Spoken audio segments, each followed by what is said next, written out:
How was the finale to Star Wars Rebels Season 4? It was an epic conclusion to a journey that has showed us the beginning of the rebellion, and an epic conclusion to the story of Ezra Bridger, or at least this chapter of that story. Now, going into episode 14, I totally thought that this was just going to be a setup episode, and I suppose I was right, but I sure didn't think there was going to be this much action. It was such a fast-paced episode, and it was great to see Kallus, Ketsu, Wolf, Hondo, Gregor right at the beginning. The episode had a great deal of suspense, too.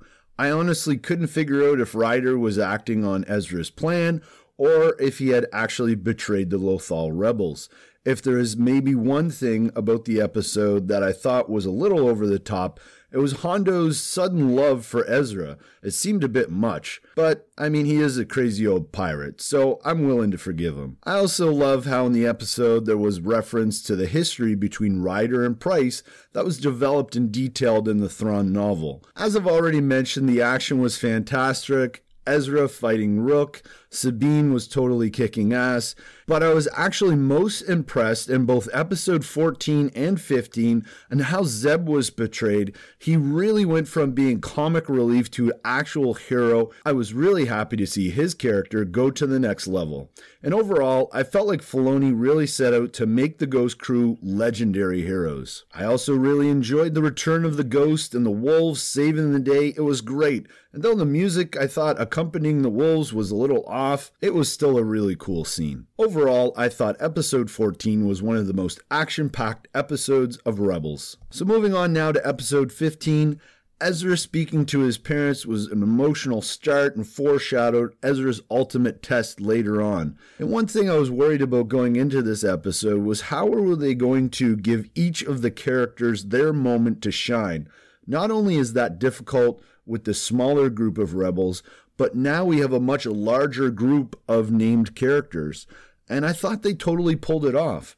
Rebels characters weren't overshadowed by any of the minor characters, and each of the minor characters had a moment or two to make an impact on the fighting. It was great to see Gregor have that heroic death, and it just felt right that someone from the crew had to sacrifice themselves. And I'll admit, I'm not the biggest fan of Rook, but I was a little disappointed to see him go. It would have been interesting to see him pop up in other pieces of canon. Something else I absolutely love from this episode is how Thrawn completely picks apart Ezra's plan. We haven't seen a lot of Thrawn in the last few episodes of Rebels, but I think the Thrawn we have seen is at his very best. It was also amazing to see the Emperor looking like Palpatine from the prequels. Such a cool callback. And of course, seeing Ezra and his parents was just heart-wrenching, especially after they did such a good job setting it up at the beginning of the episode. The whole time Palpatine is trying to get Ezra to join his parents, I was yelling at him, "It's a trap, it's a trap." But what really interests me about that whole scene after the fact is what was going to happen? What exactly was that trap? I'll definitely be exploring that in a future video, so hit that subscribe button if you're interested. I'm also super curious about the warriors in red that attacked Ezra. It would have been really cool to learn more about them, see them fight a little more. I'm sure Alex over at Star Wars Explained knows the history of these individuals, so I'm looking forward to finding out from him. But hey, if you know, comment below. And now, getting closer to the end, I must say I was definitely a little shocked when the whales showed up. I thought it looked really cool on the screen. I'm sure some people aren't going to be thrilled about this ending. I was happy with it, but I thought that Ezra should have done some sort of meditation or some way to communicate to the whales. There must have been some sort of untold story of Ezra making more of a connection with the whales, because it all seemed a little too convenient that they were able to just put out this call to the space whales and they show up and start destroying the Empire. But that isn't the only complaint I have, unfortunately. Ezra's plan to use Order 13 against the Imperials and destroy the Tome, or whatever the spaceship was called, was not much of a Jedi move. I was really hoping Ezra would have a moment in which he realized destroying all those individuals would be wrong. It seemed like more of a Saw Gerrera tactic, but I'm fine with that. It's a kid's show, and I suppose it might be a lesson for Ezra at another time. Overall, I'm very happy with the episodes.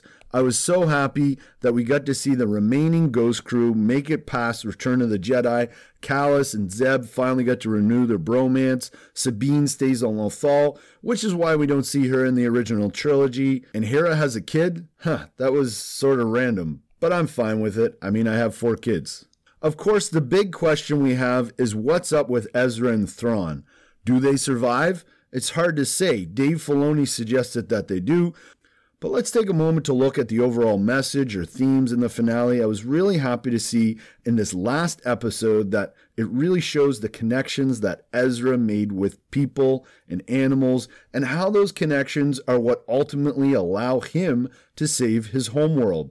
As someone who sometimes struggles to take the time to connect to others, I thought this was a great reminder and life lesson for Filoni and the crew to deliver during the finale.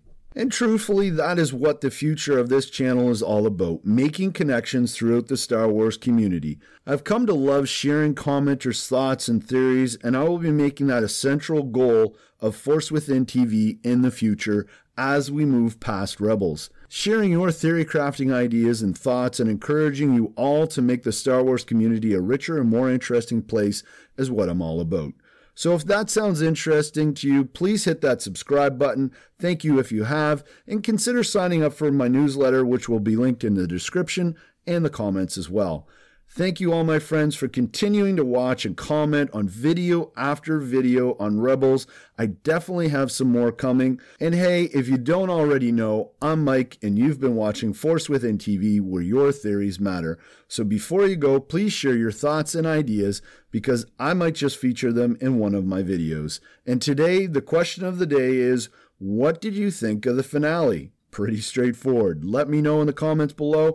And remember, my fellow theory crafting Jedi, use the Force within you to make the Star Wars community a better place. Share your thoughts and theories and encourage those who do the same. May the Force be with you.